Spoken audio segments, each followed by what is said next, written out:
welcome akkam jirtu guys link si gadi kana galmooftanii akkama galmooftaniin dolara san kan itti baafachuu dandeessan appii bareeda waysi fidee ufeera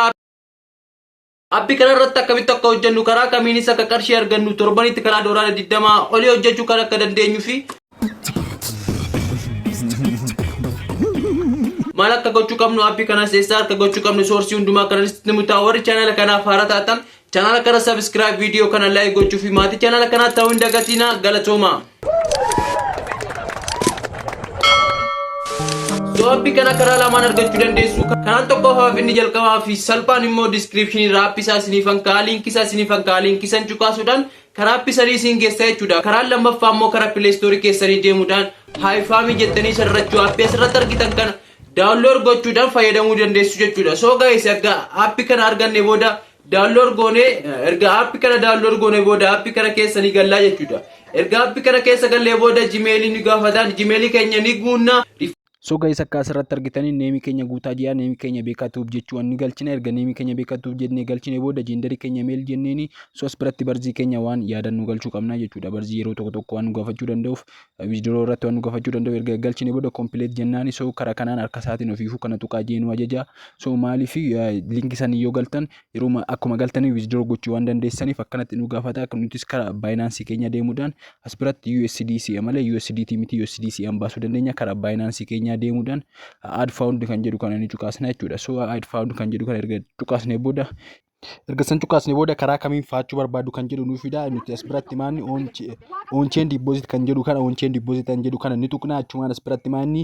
USDC kan jedhu search goone USDC asirratti argitan kana isa USDC jedhu kana ni galchina jechuudha kana achirratti kan gaafatu USDC an waan ta'eef asirratti immoo maanni achirratti kan gaafatu I think Ethereum akka argitan Ethereum kan jedhu waan nu gaafatu asirratti Ethereum kan jedhu ni barbaadna jechuudha isa yoo ta'u baate doolaarri keenya karaa biraa deema waan ta'eef choose network kana irratti Ethereum barbaadne Ethereum galchuu qabna jechuudha so ETH yookiin Ethereum kan jedhu kan erga tuqne booda asirratti address copy ni jira address copy kun asirratti paste ni goona jechuudha so erga paste goone booda daqiiqota ammana ni turaa jedha daqiiqota kana booda doolaarri keenya nu gadaa jechuudha so yoo doolaarri keenya gale isinitti waan agarsiisu so guys akka asirratti argitanii USDC deposit successfully nuun jedha jechuudha USDC keenya deposit Binance keenyatti deposit nu ta'eera jechuudha so karaa biraa karaa asirratti hojjechuu dandeenyu maayini invitation jedha jechuudha kana jechuunis nama tokko yoo invite goone duwwaa tuqaa tokko nu kenna jechuudha amma fakkeenyaaf nuti amma caalaa invite goone caalaaf duwwaa tuqaa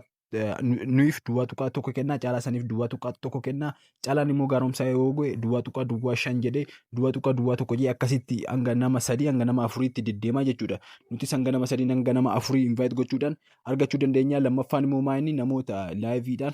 record akka as biratti argitaniin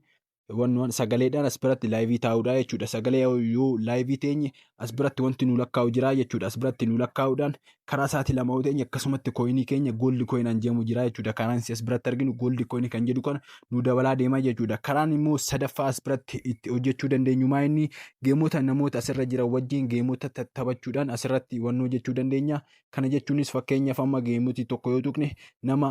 wajjin taphachuu barbaannu san nu fida waan ta'eef nama san wajjin geemii taphachuudhaanis hojjechuu ni dandeenya jechuudha kanaafi kan kana fakkaataniin kinoo as biratti akka argitan geemotni adda addaa nu fida geemota kana tuqneetuma nama biraa wajjin taphachuudhaan ni waan hojjennaa jechuudha video kiyya irraa waan guddaa akka barattan abdiin qaba warri channel kana faarataatan channel kana subscribe video kana like fi irrammoo ifaayee jettanii yaaddeef video kana share gochuun dagatina warri hanga yuunattu subscribe ngoone subscribe like godhaa isiniin jira galatooma horaa deebana